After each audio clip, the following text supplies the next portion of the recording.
तो हम लोगों ने चैप्टर नंबर 16 स्टार्ट किए हेरिडिटी एंड वेरिएशन। मेरे ख्याल से हम लोग ने क्रोमोसोम के टाइप्स पढ़े थे और अगर आपको याद हो डीएनए वगैरह पढ़े थे, डीएनए का स्ट्रक्चर नहीं पढ़े थे। ठीक, तो चैप्टर की स्टार्टिंग हेरिडिटी और वेरिएशन के डेफिनेशन से मैंने किया था। मैंने आपको बताया था कि जब भी एक कैरेक्टर दूसरे कैरेक्टर जनरेशन में ट्रांसफर होता है, एक जनरेशन से दूसरी जनरेशन में कोई भी कैरेक्टरिस्टिक्स हो, कलर हो, हेयर का टेक्सचर हो, कोई भी कैरेक्टरिस्टिक्स जब एक जनरेशन से दूसरे जनरेशन में ट्रांसफर होती है, इसको हम क्या बोलते थे? हेरिडिटी बोलते हैं। और वेरिएशन का मतलब क्या होता था? चेंजेस। वेरिएशन का मतलब क्या होता है? चेंजेस, बदलाव। हमने पढ़े थे कि जब नया ऑर्गेनिज्म फॉर्म होता है या ह्यूमन बीइंग के इसमें जो नया चाइल्ड रहता है उसके अंदर बहुत सारी कैरेक्टरिस्टिक्स उसके पेरेंट्स के से मैच होती है and at the same time कुछ ऐसी भी कैरेक्टरिस्टिक्स होती है जो उसके पेरेंट्स से मैच नहीं होती। मैंने इसके पीछे का रीजन भी बताया था कि ह्यूमन बॉडी के अंदर जो जेनेटिक मटेरियल होता है वो हाफ फ्रॉम मेल आता है हाफ फ्रॉम फीमेल। याद है last time number of chromosome पढ़े थे 44 plus XX and 44 plus XY। Female रहेगी तो XX से मेल है तो XY। तो जेनेटिक मटेरियल क्योंकि दोनों जगह से आता है इसीलिए मिक्सिंग ऑफ क्रोमोसोम। और जब मिक्सिंग होगी तो जाहिर सी बात है कुछ नए भी कैरेक्टरिस्टिक्स देखने मिलेंगे और कुछ पुराने। क्ले वाला एग्जांपल दिया था कि एक ही क्ले को तोड़ कर अगर दो बना देंगे तो इनके अंदर चेंजेस मिलने वाला है क्या? नहीं, ये तो ओरिजिनल क्ले से बस बन गए। बट अगर दो क्ले को मिक्स करके और फिर उसमें से दो नए बॉल्स बनाएंगे तो इनके अंदर वो दोनों क्ले की प्रॉपर्टी दिखेगी, है कि नहीं? तो हमने यही पढ़े थे कि भैया कैरेक्टर जो होता है ना वो जब एक जनरेशन से दूसरी जनरेशन में ट्रांसफर होगा तो उसको हेरिडिटी बोलेंगे। और जब कैरेक्टर ट्रांसफर होगा तो उसके अंदर कुछ बदलाव देखने के लिए मिलेगा नए वाले ऑफस्प्रिंग के अंदर, उसको हम लोग वेरिएशन बोलेंगे। ये हम लोग ने लास्ट लेक्चर में पढ़े। फिर हम लोग ने पढ़े थे कि भैया जेनेटिक मटेरियल जो है वो एक्चुअली में कौन है? डीएनए। पुराने टाइम पर लोग बिलीव करते थे कि कौन है? प्रोटीन है। प्रोटीन बॉडी को बनाता है। ये बात सही है कि प्रोटीन ही बॉडी को बिल्डअप करेगा, मगर प्रोटीन बनाने की भी इंफॉर्मेशन किसके पास है? डीएनए के पास है। That's why DNA is the genetic material not the protein. फिर हमने क्रोमोसोम के बारे में पढ़े थे। मैंने बताया कि अपने न्यूक्लियस के अंदर एक धागे के जैसा स्ट्रक्चर रहता है जिसको क्रोमैटिन फाइबर बोलते हैं। जब सेल डिवाइड होता है ना तो किसी एक फेज में वो क्रोमैटिन फाइबर अपने आप को कंडेंस करके क्रोमोसोम बनाता है, बटरफ्लाई के शेप वाला क्रोमोसोम बनाता है। फिर हम लोग पढ़े थे कि क्रोमोसोम में जो सेंटर वाला पार्ट है उसको सेंट्रोमियर बोलते हैं। उसकी पोजीशनिंग के हिसाब से चार टाइप के क्रोमोसोम पढ़े थे, मेटासेंट्रिक, सब मेटासेंट्रिक, एक्रोसेंट्रिक एंड टेलोसेंट्रिक। याद आया आप लोगों को? लास्ट लेक्चर में यहाँ तक के पढ़े। कंटिन्यू करते हैं, नेक्स्ट टॉपिक की तरफ चलते हैं जो है डीएनए, डीऑक्सीराइबोज न्यूक्लिक एसिड।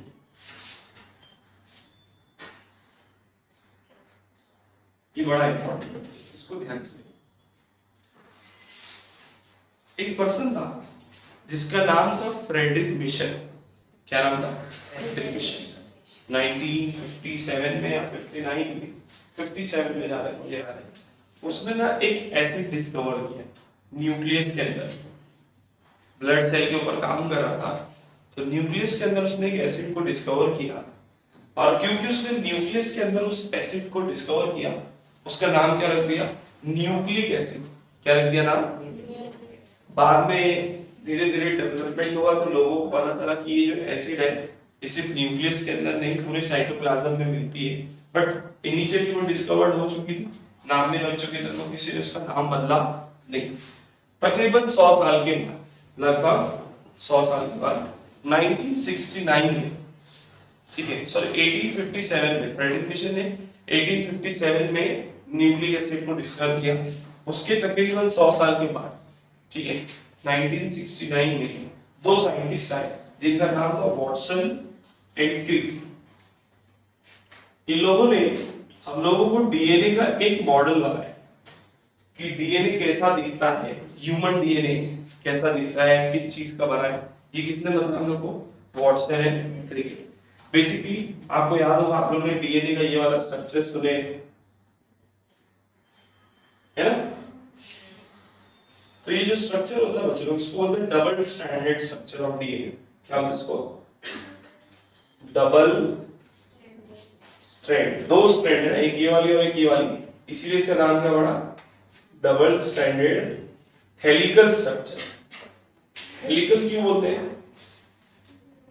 आप लोगों ने ड्रिल मशीन देखे हो?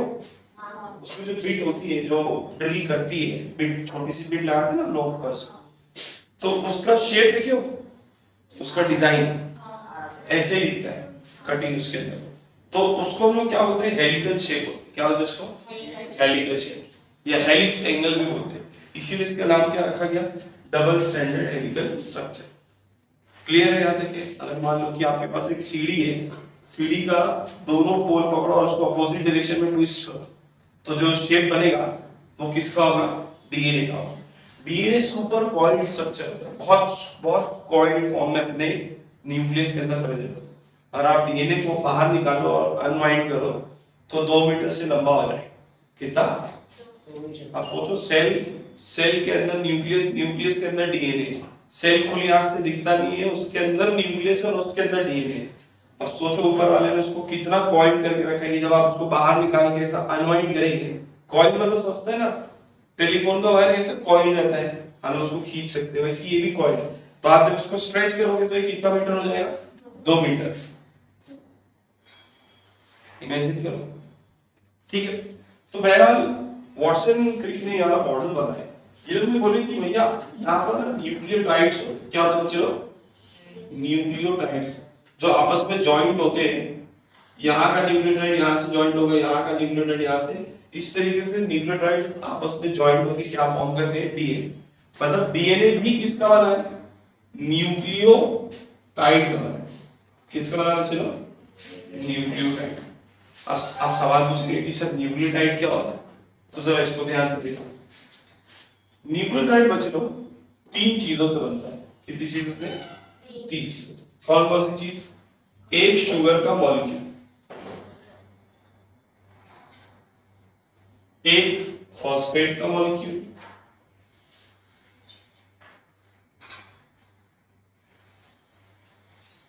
और एक नाइट्रोजीनियस बेस पे।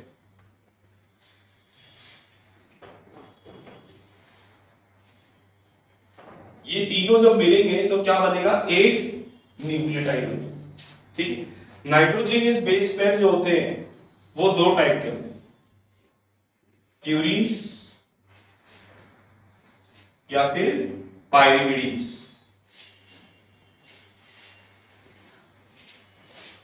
उसके अंदर फर्दर डिवीजन है। और प्यूरीन्स के अंदर भी 2 टाइप होते हैं, एडिनाइन और गुआनाइन। और पाइरिमिडीज के अंदर भी 2 डिवीजन है, साइटोसिन एंड थाइमिन। मतलब बेसिकली बोलने का मतलब ये है कि नाइट्रोजनस बेस पे 4 टाइप के होते हैं। कितने टाइप के? कौन से? एडिनिन, गुआनाइन, साइटोसिन और थाइमिन। तो क्योंकि नाइट्रोजनस बेस पे 4 टाइप के हैं, तो न्यूक्लियोटाइड भी कितने टाइप के हुए? 4 टाइप। इनके अंदर पेयरिंग फिक्स होती है, जो मिलते हैं न्यूक्लियोटाइड यहाँ वाला यहाँ से अटैच होगा, ज्वाइंट होगा, तो पेयरिंग फिक्स है। एडिनिन हमेशा किससे पेयर होगा? थाइमिन से। और गुआनाइन हमेशा किससे पेयर होगा? साइटोसिन से। मतलब अगर यहाँ एडिनिन है ए, तो यहाँ कौन होगा? टी। अगर यहाँ टी है तो यहाँ कौन होगा? ए। अगर यहाँ जी है तो यहाँ कौन होगा? सी। अगर यहाँ सी है तो यहाँ कौन होगा? अगर यहाँ पर टी है तो यहाँ पर कौन होगा? समझ रहे हैं? ये पेयरिंग हमेशा क्या रहेगी? फिक्स हो। कभी ऐसा नहीं होता है कि टी के साथ में सी आता है, समझा? पेयरिंग क्या रहेगी? हमेशा फिक्स रहेगी। इसको याद करने के लिए मैं बच्चों को बोलता हूँ, आटा, गेहूं, चावल, ए, टी, जी और सी। ए से टी मिलेगा, जी से सी। याद करने के लिए बस ऐसे, आटा, गेहूं, चावल, याद हो गया? ए से टी, गेहूं, चावल में जी और सी। तो न्यूक्लियोटाइड कितने तरीके के थे? 4। क्यों 4 तरीके के? क्योंकि सर नाइट्रोजनस बेस पेयर कितने तरीके के? 4। न्यूक्लियोटाइड को बनाने के लिए क्या क्या लगेगा? एक शुगर मॉलिक्यूल, एक फॉस्फेट का मॉलिक्यूल और एक नाइट्रोजनस बेस। ये तीनों चीज मिलेगी तब जाकर एक न्यूक्लियोटाइड बनेगा। यहाँ वाले का एक न्यूक्लियोटाइड, ये वाले स्ट्रैंड का एक न्यूक्लियोटाइड और दूसरे वाले स्ट्रैंड का न्यूक्लियोटाइड आपस में क्या होते हैं, ज्वाइंट होते हैं। इस तरीके से बहुत सारे न्यूक्लियोटाइड जब आपस में कंबाइन होंगे तब क्या बनेगा बच्चों, डीएनए बनेगा। क्या बनेगा, डीऑक्सीराइबोस न्यूक्लिक एसिड। क्लियर, कोई दिक्कत इसमें? अब एक बात और समझ लो, DNA is known as master molecule of body. मैंने अभी पीछे आप लोगों को पढ़ाया हूं कि डीएनए अपने बॉडी का जेनेटिक मटेरियल क्या करता है, कैरी करता है। एक जनरेशन से दूसरे जनरेशन में कैरेक्टर को ट्रांसफर करने वाला कौन है, मतलब आपकी बॉडी का हर एक फीचर कौन डिसाइड करवाएगा, इसीलिए हम लोग इसको क्या बोलते हैं, मास्टर मॉलिक्यूल। आप गोरे होंगे, मोटे होंगे, आपको कोई बीमारी होगी कि नहीं होगी, आप नॉर्मल होंगे, एबनॉर्मल होंगे, सब कुछ कौन डिसाइड करता है, that's why it is known as what, master molecule. It is known as what, master molecule. अब इसमें एक चीज और पढ़ना है आपने, वो है जीन। ये पहनने वाला जीन्स नहीं है, gene, G E N E, gene. Not is gene, gene is the segment of DNA. अपने डीएनए का ही एक सेगमेंट, एक हिस्सा। जीन क्या होता है, डीएनए का एक हिस्सा होता है जो हम लोग को प्रोटीन बनाने की इंफॉर्मेशन देता है।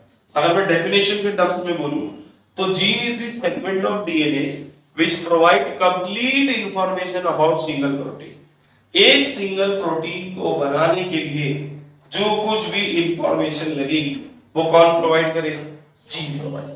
आपको याद हो मैंने स्टार्टिंग में बताया था, लोग समझते थे कि प्रोटीन जेनेटिक मटेरियल है, प्रोटीन बॉडी बनाता, बात सही है, मगर प्रोटीन बनाने की इंफॉर्मेशन देगा कौन, डीएनए बोलो या जीन बोलो, क्योंकि जीन डीएनए का हिस्सा है ना। अरे आप समझ में आया, why DNA is the genetic material, है ना बच्चों। प्रोटीन बनाएगा कोई और, बात सही है, बट उसके बनाने की इंफॉर्मेशन देगा कौन, जीन। क्लियर हो गया, जीन भी क्लियर, ठीक है। इसके अलावा बच्चों अपने बॉडी के अंदर एक और टाइप की एसिड होती है जिसको हम लोग बोलते हैं राइबोज न्यूक्लिक एसिड। क्या बोलते हैं इसको, आरएनए। क्या बोलते हैं इसको, राइबोज न्यूक्लिक एसिड। देखो जेनेटिक मटेरियल तो कैरी कौन करेगा, डीएनए। जितने भी लिविंग ऑर्गेनिज्म होते हैं सबके अंदर जेनेटिक मटेरियल को कैरी करने वाला कौन होता है, डीएनए होता है, एक्सेप्ट वायरस। एक्सेप्ट वायरस के अंदर जेनेटिक मटेरियल कौन कैरी करता है, आरएनए। वायरस के अंदर डीएनए होता नहीं, ठीक है। अब ये आरएनए क्या है, ये भी कुछ डीएनए के जैसे ही दिखने वाली चीज है बच्चों। इसके अंदर भी आरएनए भी किसका बना होगा, न्यूक्लियोटाइड का बना होगा, और इसके अंदर भी न्यूक्लियोटाइड को बनाने के लिए तीन चीजों की जरूरत पड़ती है, एक राइबोज शुगर की, एक फॉस्फोरिक एसिड की, और एक नाइट्रोजनियस बेस पेयर।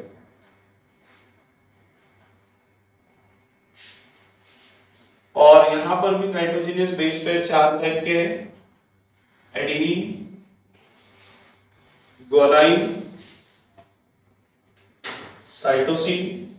यहां पर ना बच्चों थाइमिन नहीं होता है, थाइमिन की जगह क्या होता है, यूरेसिल होता है। क्या होता है, हम लोग आटे में पढ़े थे, ए के साथ में टी आएगा ना, यहाँ टी के बजाय क्या आएगा, यू, और जी के साथ में तो कौन रहेगा, सी ही रहेगा। समझ में आ गया, आरएनए कैसे बना है समझ में आ गया, वो भी न्यूक्लियोटाइड का बना है, वो भी डबल स्ट्रैंडेड नहीं होता है वो, ठीक है। तो आरएनए अपनी बॉडी में करता क्या है सर, अगर जेनेटिक मटेरियल ट्रांसफर नहीं कर रहा तो उसका क्या पर्पस है बॉडी के अंदर, तो भैया आरएनए बनाता है प्रोटीन। क्या बनाता है, प्रोटीन बनाने की इंफॉर्मेशन देगा कौन, डीएनए। बनाएगा कौन, आरएनए।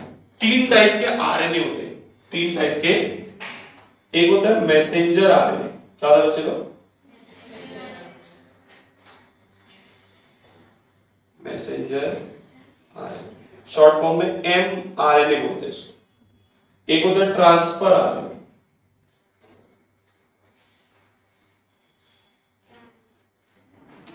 टीआरएनए। क्या होता है इसको, और एक होता है राइबोसोमल आरएनए। क्या होता है बच्चों, राइबोसोमल आरएनए, जिसको लोग बोलते हैं आरआरएनए, ठीक है। अब यहां सुन लो तीनों काम कैसे करते, इसको डिटेल में अपने को 10th स्टैंडर्ड में दिया हुआ है, पूरा वर्किंग, प्रोटीन कैसे बनता है, ये पूरा अपना 10th स्टैंडर्ड का पहला चैप्टर जो रहेगा पार्ट 2 का, उसमें ये स्टार्टिंग है।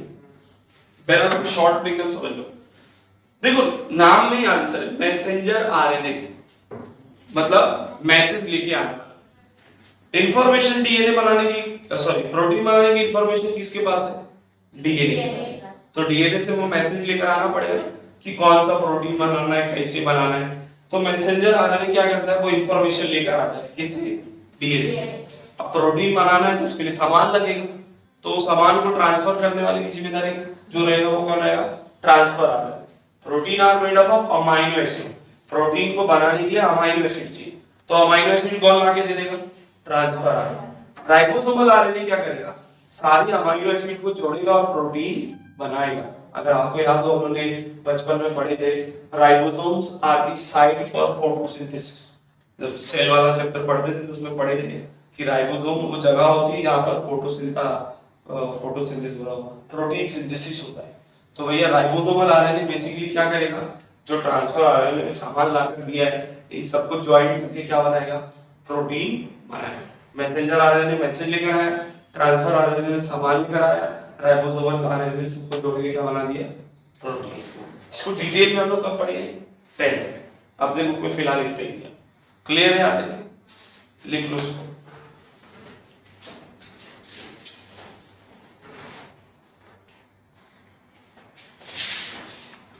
नेक्स्ट टॉपिक जो है ना बड़ा इंपॉर्टेंट है।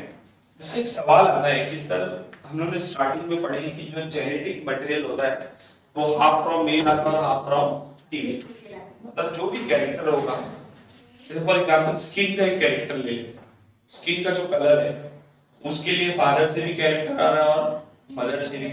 अब सवाल ये है कि जो ऑफस्प्रिंग दिखेगा वो किसके जैसा होगा। जैसे कि एग्जांपल केस कंसीडर करते हैं, मान लो कि बाप जो है वो काला है और माँ जो है वो गोरी है, तो जो चाइल्ड बनेगा वो कैसा रहेगा, सांवला रहेगा कि चितकबरा रहेगा। सर वो व्हाइट रहेगा, उस पे ब्लैक ब्लैक स्पॉट रहेगा गाय के जैसा, ऐसा रहेगा। देखो ये क्वेश्चन ना साइंटिस्ट लोगों को बड़ा सता रहा है। इसका आंसर दिया मेंडल्स ने।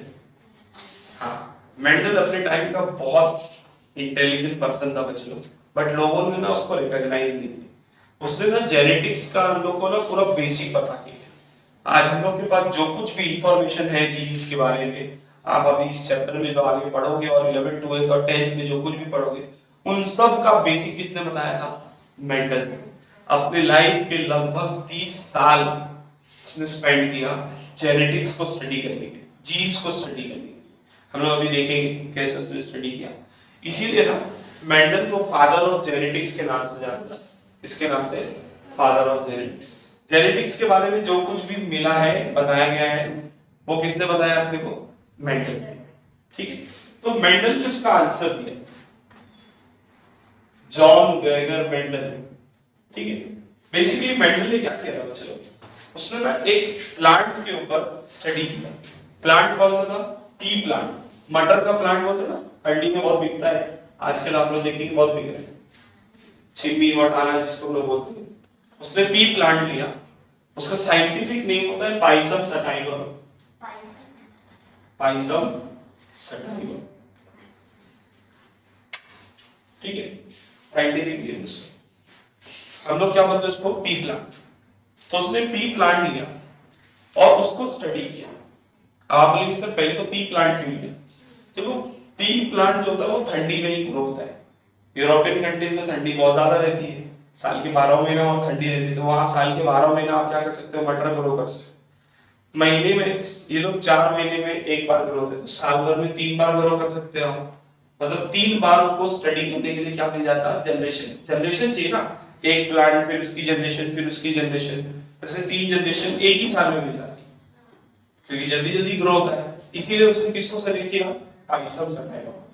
और उसपे से भी उसने मालूम है कौन सी कैरेक्टरिस्टिक्स लिया, ऐसे कैरेक्टर लिया जो विजिबल, जो दिखे और कॉन्ट्रास्टिंग हो, अलग अलग, जैसे टॉलनेस और शॉर्टनेस।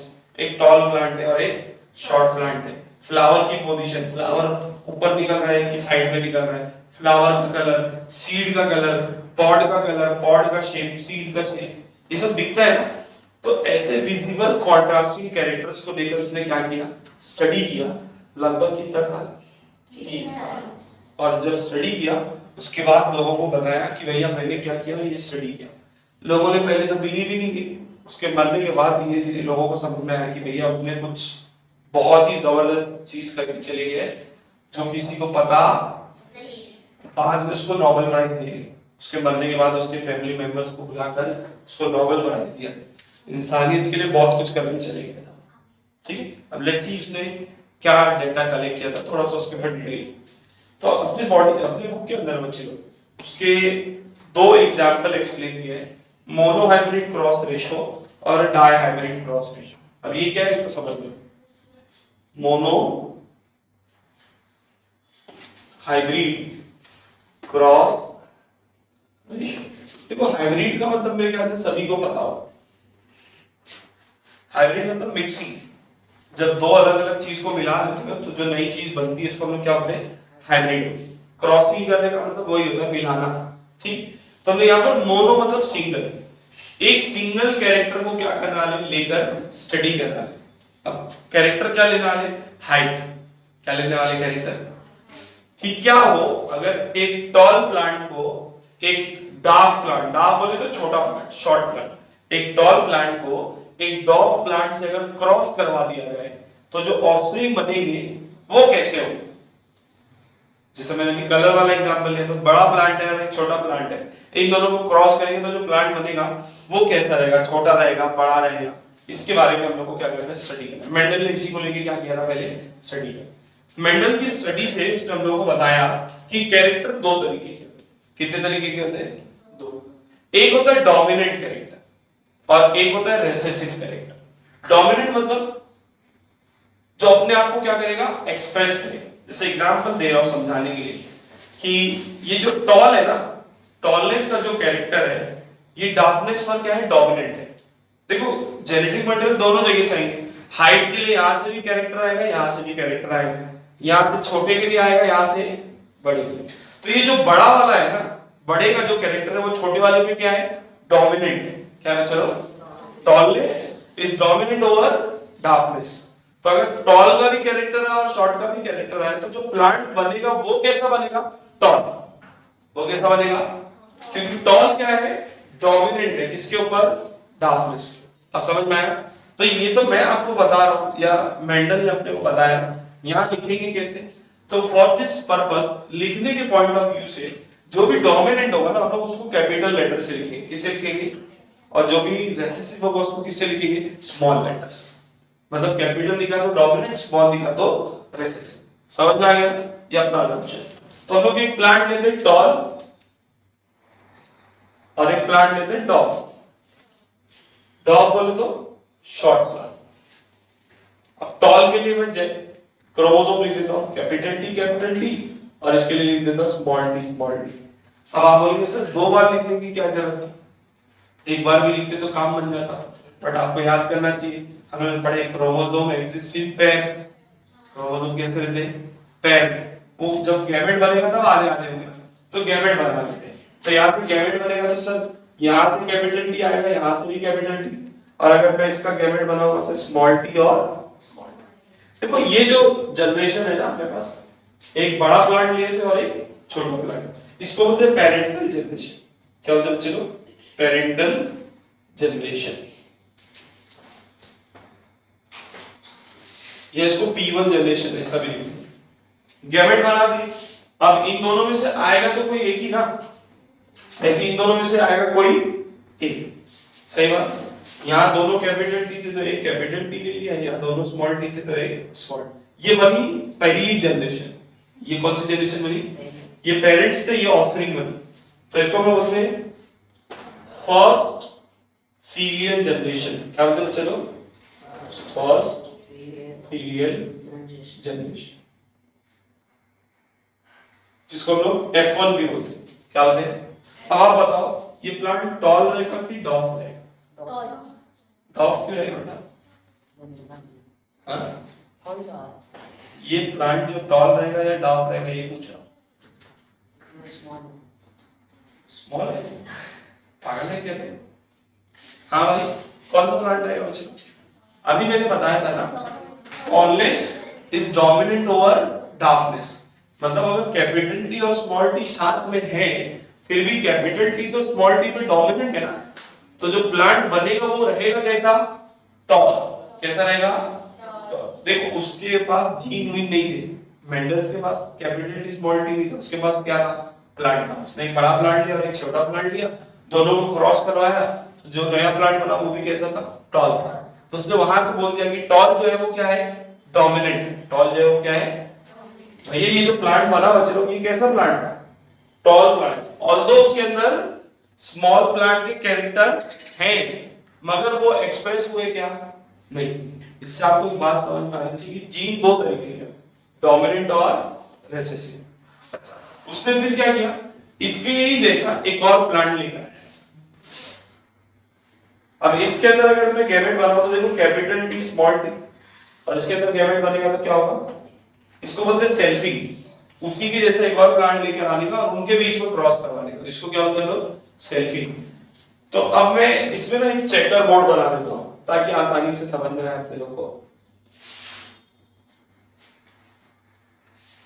ये मेल के लिए लिख देते और यहाँ पर फीमेल। जैसे ये मेल है तो मेल में गैमेट क्या था? कैपिटल टी और स्मॉल टी। फीमेल में क्या गैमेट है? कैपिटल टी और स्मॉल टी। देखो पॉसिबिलिटी क्या हो सकती है कि यहां से भी कैपिटल टी है, यहां से भी कैपिटल टी है, मतलब यहां से भी कैपिटल टी और यहां से भी कैपिटल टी, या फिर यहां से कैपिटल और यहां से स्मॉल, या फिर यहां से कैपिटल यहां से स्मॉल, या फिर दोनों से ही क्या हो? स्मॉल। अरे यही पॉसिबल बनेगा, चार केस। अब अगर आप ध्यान से देखो तो ये टॉल प्लांट है, दोनों ही कैपिटल टी। ये भी कैसा है? ठीक है, उसमें स्मॉल टी है, बट सर स्मॉल टी पर कैपिटल टी डोमिनेंट है, तो ये भी प्लांट कैसा है? टॉल। ये भी प्लांट कैसा है? टॉल। सिर्फ एक प्लांट है जो कैसा है? स्मॉल है। अब एक बात को समझो, ये दोनों ही प्लांट कैसे थे? मगर टॉल थे, दोनों ही प्लांट कैसे थे? फिर भी उनका जो एक ऑफरिंग बना वो कैसा बना? शॉर्ट। इस बात का मतलब क्या है? अगर माँ बाप दोनों गोरे हैं तो भी बेटा काला हो सकता है। ये कैसे पॉसिबल है? सर माँ और बाप अगर दोनों गोरे हैं तो बेटा कैसे काला हो सकता है? सिंपल सा रूल लगाओ। देखो माँ और बाप गोरे हैं, इसका मतलब ये तो नहीं है कि उनके अंदर काले वाले जीन्स प्रेजेंट नहीं हो। काले वाले जीन प्रेजेंट, ये दोनों टॉल थे मगर डार्कनेस के जीन्स तो थे ना। हो सकता है माँ और बाप दोनों गोरे हो बट उसके अंदर ब्लैक कलर वाला जीन भी है, मगर कैसे फॉर्म है? रेसेसिव फॉर्म है। वो दोनों गोरे थे मगर उनके अंदर जीन था।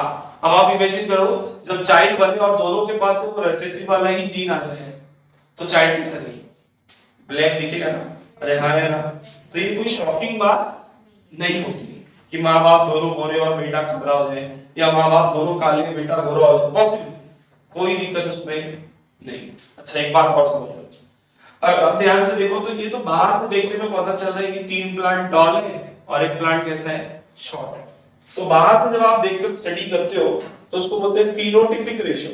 क्या बोलते हैं चलो? Phenotypic ratio. क्या मिला? 3:1, तीन टॉल और एक शॉर्ट। फिनोटाइप बाहर से देखकर स्टडी करें तो बाहर से देखिए तीन प्लांट बड़े दिख रहे थे, एक प्लांट छोटा दिख रहा था, हम लोग बोले भैया 3:1 का रेशियो है। बट अगर जेनेटिक लेवल पर जाकर देखा जाए तो यहां पर देखो एक प्लांट प्योर टॉल, उसके अंदर कोई मिक्सिंग, दो प्लांट के अंदर देखो मिक्सिंग होगी, है तो टॉल मगर हाइब्रिड टॉल है। कैसे टॉल है? हाइब्रिड टॉल और प्योर टॉल में क्या फर्क है?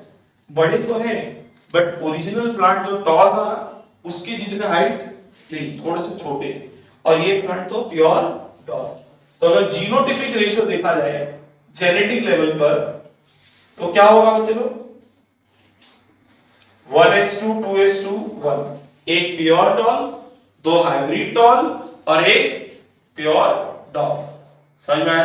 अब अगर आपको याद है लास्ट टाइम मैंने बताया था जब सेम टाइप के डीएनए होते हैं, सेम टाइप के क्रोमोसोम होते हैं, उसको हम लोग होमोजाइगस होते थे। होमो का मतलब था सेम, और जब अलग अलग होते थे उसको क्या बोलते थे? हेटेरोजाइगस। याद आया? तो देखो ये लोग सेम टाइप के हैं ना, ये दोनों कैपिटल टी और ये दोनों स्मॉल टी, तो इनको हम लोग क्या बोलेंगे? होमोजाइगस। क्या बोलेंगे? चलो सेम टाइप के, और इनके अंदर देखो अलग अलग टाइप के हैं, है ना, एक कैपिटल और एक स्मॉल टी, मिक्सिंग हो गई, इसीलिए इसको लोग बोलते हैं हेटेरोजाइगस। अब देखो चलो क्या समझना कि नहीं, एक कैरेक्टर लेके स्टडी किया ना, क्रॉसिंग करवाई नहीं, तो सिंगल कैरेक्टर लिए थे इसीलिए mono hybrid cross ratio, ratio निकाल रहे हो ना 3:1 1:2 अच्छा मैंने आपको पढ़ाया एक प्लांट की, उसने एक प्लांट पर स्टडी नहीं किया था मालूम, 729 प्लांट्स के ऊपर स्टडी किया, सॉरी 729 बोला 929 प्लांट्स के ऊपर स्टडी किया। आप किसी ने टेक्स्ट बुक लाया, एग्जैक्ट नंबर मुझे भी याद नहीं है, बताओ जल्दी आप। 900 कुछ प्लांट थे, 929 प्लांट थे अगर मैं करेक्ट हूं तो, हाँ बराबर, देखो 929 प्लांट्स थे बच्चे लोग, जिसमें से 705 प्लांट, एक प्लांट पे नहीं कितने प्लांट पे स्टडी किया, 929 प्लांट्स, जिसमें से 705 प्लांट उसको कैसे मिले, टॉल, और 224 प्लांट कैसे मिले, डॉफ। अगर आप इनका रेशियो लो, डिवाइड करो, तो रेशियो आएगा 3:1, कितने का आएगा, अप्रोक्सीमेट रेशियो कितने का आएगा 3:2, ये पढ़ते ना 3:1 कि 3 प्लांट टॉल होंगे और एक प्लांट क्या होगा, शॉर्ट होगा। उसने एक प्लांट पर नहीं 929 प्लांट्स के ऊपर स्टडी करने के बाद हम लोग को बताया कि tallness is the dominant character over darkness. Clear है, ये एक कैरेक्टर, जब एक कैरेक्टर को लेकर पढ़ते हैं तो उसको बोलते हैं मोनोहाइब्रिड, जब दो कैरेक्टर को लेकर पढ़ेंगे तो उसको क्या बोलेंगे, डायहाइब्रिड। पहले उसको लिख लो तो फिर हम लोग डायहाइब्रिड चलते, लिखो बच्चों।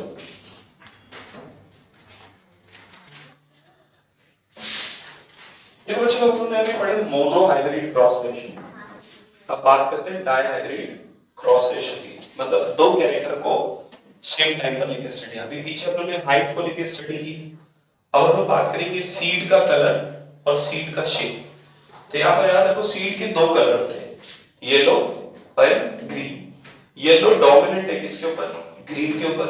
ऐसी सीड के दो शेप होते हैं, राउंड एंड रिंकल। देखो एक चपटी हुई मटर आती है और एक राउंड आती है, तो राउंड जो है वो डोमिनेंट है किसके ऊपर, रिंकल के ऊपर। तो हम लोग एक डोमिनेंट प्लांट लेते हैं और एक रिसेसिव प्लांट लेते हैं। तो एक ले लेते हैं राउंड एंड येलो और एक ले लेते हैं रिंकल्ड एंड ग्रीन। ध्यान से देखिए कौन सा रेशियो पढ़ रहे हैं हम लोग, डाई हाइब्रिड क्रॉस रेशियो। बच्चे क्या करते हैं ना, ये टेबल रट के जाते हैं, तो कुछ रटने की जरूरत नहीं। देखो मैं कैसे बना रहा हूं ऐसे आप लोग भी बना सकते, रटने जाओगे डिफिकल्ट पड़ेगा, ठीक है। यहाँ पे देखो, और रट भी नहीं पाओगे। हम लोग एक प्लांट लेंगे राउंड एंड येलो, तो राउंड के लिए राउंड डोमिनेंट है, उसके लिए कैपिटल आर, और येलो डोमिनेंट है इसके लिए, उसके लिए कैपिटल वाई कैपिटल। अब आप बोलेंगे सर फिर 4 लिख दिए, दो कैरेक्टर, एक कैरेक्टर पे दो क्रोमोसोम, तो दो कैरेक्टर तो ठीक है। ऐसी रिंकल्ड एंड ग्रीन के लिए, रिंकल्ड के लिए स्मॉल आर, ग्रीन के लिए स्मॉल वाई। ये कौन सी जनरेशन रहेगी, P1 जनरेशन। कौन सी जनरेशन रहेगी, अब गैमेट बनाते हैं तो sir capital R capital Y, capital R capital, यही बनेगा ना। ऐसे यहां पर अगर गैमेट बनाएंगे तो क्या बनेगा, small R small Y, small R small. अब इन दोनों में तो दोनों ही सेम है, तो यहां से हमेशा क्या आएगा, एक कैपिटल आर है और एक कैपिटल, और यहां से क्या आएगा, स्मॉल आर स्मॉल वाई। ये जो जनरेशन बनेगी ये कौन सी जनरेशन है, F1 जनरेशन। कौन सी जनरेशन है, अब आप बताओ ये प्लांट दिखेगा कैसा। अरे कैपिटल आर स्मॉल आर पे डोमिनेंट है ना, तो कैपिटल आर मतलब राउंड, तो सर प्लांट रहेगा round. Capital Y small Y पे डोमिनेंट है तो प्लांट कैसा रहेगा, येलो। तो ये दिखने वाला जो प्लांट है बच्चे लोग, ये कैसा दिखेगा, राउंड एंड ऑल्दो उसके अंदर रिंकल्ड और ग्रीन की प्रॉपर्टी है, बट प्लांट दिखे सुकून से बैठो बेटा, ठीक है। दिखेगा कैसा, वो राउंड एंड येलो। अब इसके बाद एक और जनरेशन बनाते हैं जिसको F2 जनरेशन बोलते हैं, तो सेल्फिंग करवा देते हैं। इसी के जैसा एक प्लांट और लिखना है, तो इसके जैसा एक प्लांट पहले तो ये लिख दो और इसी के जैसा एक प्लांट और ले लो। अब देखो यहाँ गैमेट बनने की पॉसिबिलिटीज क्या क्या है, इसमें ना 4 गैमेट बनेंगे। कैसे, सर हो सकता है एक कैपिटल आर एक कैपिटल वाई आ जाए, हो सकता है एक स्मॉल आर एक कैपिटल वाई आ जाए, हो सकता है कि एक कैपिटल आर एक स्मॉल वाई आ जाए, और हो सकता है कि दोनों स्मॉल आर और दोनों स्मॉल वाई। अरे हाँ यार, कैपिटल आर कैपिटल वाई, इसको सीक्वेंस में चलो लिखते हैं। Capital R capital Y, capital R small Y, small R capital Y, small R small. ऐसे यहां पर भी यही चार पॉसिबिलिटी बनेगी, capital R capital Y, capital R small Y, small R capital Y, small R small. तो उसमें कैसे चेकर बोर्ड बनाए थे, बॉक्स बनाए थे, जिसको चेकर बोर्ड बोलते हैं या पनेट स्क्वायर डायग्राम, दोनों नाम रख सकते हैं। तो हम लोग वही चेकर बोर्ड बना लें। देखो वहां पर 2 का था, 2 इधर थे 2 इधर थे, तो 2 का कितना आ गया था 4। यहाँ पे कितने 4 है, तो 4 4 का कितना आ जाएगा 16। तो यहाँ पर अपने को अभी कितनी ऑफरिंग मिला है 16। तो हम लोग एक टेबल बना लेते हैं।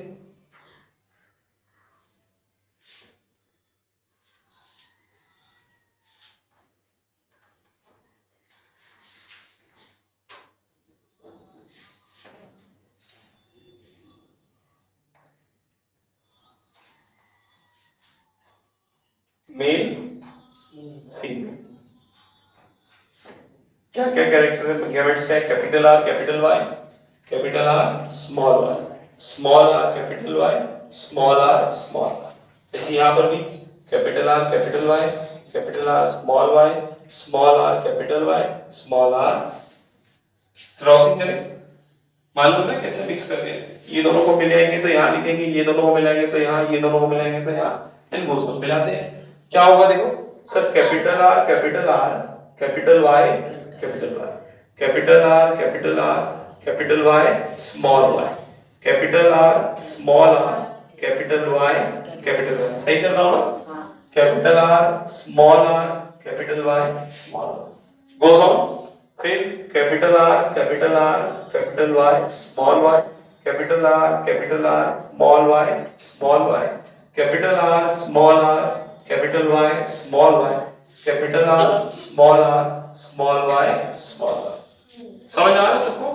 रटने की जरूरत, ऐसे ही लोगों मिलाओ, क्या होगा? Capital R small R capital Y capital Y, capital R capital Y small Y, small R capital Y capital Y, small R capital Y small Y. अब इनको मिलाओ, capital R small R capital Y small Y, capital R small Y small Y, small R capital Y small Y, small R small Y small Y. मिल गए plant सारे? कैसे बनाया समझ में आया? अब देखो, अब देखो 4 किस्म के प्लांट थे। ये वाले प्लांट को क्या बोलेंगे? Round and yellow. क्या बोलेंगे? चलो, ये वाले प्लांट को क्या बोलेंगे? वेरी गुड बेटा, round and green. Small Y है ना, इसीलिए क्या बोलेंगे इसको? ग्रीन। तो राउंड एंड ग्रीन। ऐसे ही ये वाले को क्या बोलेंगे? बोलो। Very good, wrinkled and yellow. We have another Mendel with us. Wrinkled and yellow. And the last one is what? बोलो। Wrinkled and green. Small r small y है ना, तो wrinkled and green. ये बाहर से देखने में पता चलेगा ना? अरे बाहर से देखोगे तो कलर और शेप पता चल जाएगा। तो ये कौन सा रेशो पढ़ रहे हैं हम लोग अभी? Phenotypic ratio. कौन सा रेशो? ये जो जनरेशन बनी इसको क्या बोलते हैं? F2 generation. क्या बोलते हैं? चलो, और इस डायग्राम को क्या बोलते हैं? पनेट स्क्वायर डायग्राम या फिर चेकर बोर्ड बोल सकते हैं। काउंट करते हैं कि ऐसे कितने प्लांट हैं जो राउंड एंड येलो है। ध्यान से सुनो, राउंड एंड येलो के लिए कंडीशन क्या है? सर दोनों कैपिटल आर हो, दोनों कैपिटल वाई हो, कम से कम एक कैपिटल आर हो, एक कैपिटल वाई हो। क्योंकि कैपिटल आर स्मॉल आर पर डोमिनेंट है तो वो तो राउंड ही दिखेगा, और कैपिटल वाई स्मॉल वाई पर डोमिनेंट है तो वो कैसा दिखेगा? येलो दिखेगा। तो कम से कम दोनों एक कैपिटल आर हो, एक कैपिटल वाई हो, या दोनों कैपिटल आर हो, दोनों कैपिटल वाई। चेक करते, ये है राउंड एंड येलो। हाँ सर, दोनों कैपिटल आर दोनों कैपिटल वाई। ये है, ये sir capital R capital Y small R. Capital Y की क्या बात करता? ये है, ये नहीं, है ना सर, एक कैपिटल आर एक कैपिटल वाई, तो डोमिनेंट हो गया। ये नहीं, ये दोनों देखो स्मॉल वाई, तो ये नहीं, ये है यस, ये दोनों स्मॉल, ये है यस, ये है यस, ये है नहीं, दोनों स्मॉल है, ये भी नहीं, ये है दोनों स्मॉल है, नहीं ये नहीं, दोनों स्मॉल है, ये तो है। कितने प्लांट है गिनो, 1 2 3 4 5 6 7 8 9, तो 9 प्लांट ऐसे होंगे जो बाहर से देखने में कैसे दिखेंगे, राउंड एंड येलो। अब बात करते हैं राउंड एंड ग्रीन। ग्रीन का मतलब दोनों स्मॉल वाई चाहिए, राउंड का मतलब दोनों कैपिटल आर या एक कैपिटल आर तो चलेगा, बट ग्रीन का मतलब क्या होता है, दोनों स्मॉल वाई। तो जहां दोनों स्मॉल वाई रहेंगे वहां रोक के देखते हैं। ये लाइन तो पहले भर गई, ये है राउंड एंड ग्रीन है, हाँ सर ये है एक, ये है यस सर, दोनों स्मॉल वाई है ना, ग्रीन नहीं, ये राउंड नहीं है, ये है नहीं सर, ये है और कोई है क्या बेटा, ये रिंगफिल्ड भी तो है ना, दोनों स्मॉल आ रहे हैं, राउंड है नहीं ना। अब देखो राउंड एंड ग्रीन चाहिए ना, कितने हुए 1 2 3, दिख रहा है ना, मैं अलग अलग साइन देते जा रहा हूं, जैसे उसको सर्कल बनाया था इसको क्रॉस बना रहा हूं, ठीक है। अब बात करते हैं रिंगल्ड एंड येलो, किसकी बात करते हैं, रिंगल्ड बोले तो दोनों स्मॉल आ, दोनों, तो भैया ये दोनों तो भर ही गए, ये है ठीक है, और ये नीचे वाले उसके ये है क्या नहीं, ये नहीं, येलो है ना, दोनों स्मॉल आ रहे, कैपिटल वाई डोमिनेंट है, तो रिंगल्ड येलो। ये है कितने दिखे 3, बचा ही अब ये क्या, तो ये क्या हो गया रिंगल्ड एंड ग्रीन। टोटल 16 प्लांट थे, टोटल करो देखो 16 हो रहे, मतलब अपना रेशो क्या है करेक्ट। ये कौन सा रेशो था मगर, फिनोटिपिक रेशो था। अब बात करेंगे किसकी, जीनोटिपिक रेशो।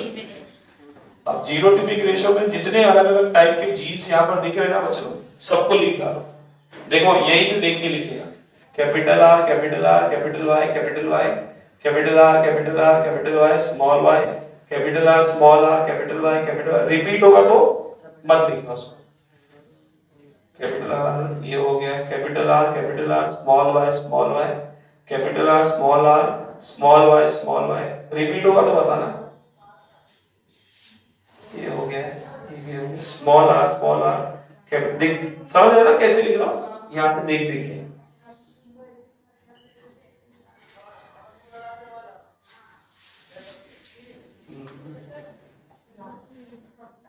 लास्ट बार स्मॉल वाई स्मॉल। अब काउंट करते हैं, ऐसे कितने प्लांट है जो कैपिटल आर कैपिटल वाई रखते हैं, पूरे इसमें सिर्फ एक ही है सर, है ना। अच्छा ऐसे कितने प्लांट है capital R capital Y small Y, एक और कहीं एक है, ये वाला 2, capital R small R capital Y एक, और कहीं ये भी है 2, capital R capital Y small Y 1 2 3 4, है ना। कैपिटल आर स्मॉल वाई 1, और है क्या, कैपिटल आर स्मॉल वाई 1, और कोई दिख रहा है, ये भी है ना बेटा 2, स्मॉल आर कैपिटल वाई एक ही है, 2 है बेटा, एक ही है ना, स्मॉल आर कैपिटल वाई 1 2, और ये तो एक ही बचा, टोटल मारो देखो 16 हो रहा है, 5 9 10 14 15 16, जीन देख रहे थे ना, इसीलिए जो रेशो लिखे वो कौन सा है, जीनोटिपिक रेशो। इजी है ना, रट्टा मारने की जरूरत, बच्चे उसको भी रट के जाते हैं, कैपिटल एग्जाम में अरे क्या लिखना था, अपने बुक में ये ऊपर नीचे भी दिया हो सकता है, कैसे लिखा सकता है ना, वहीं से देख के लिखना है, आप रटने की जरूरत नहीं, क्लियर, लिख लो। That's all for today, next lecture में आगे का पढ़ेंगे।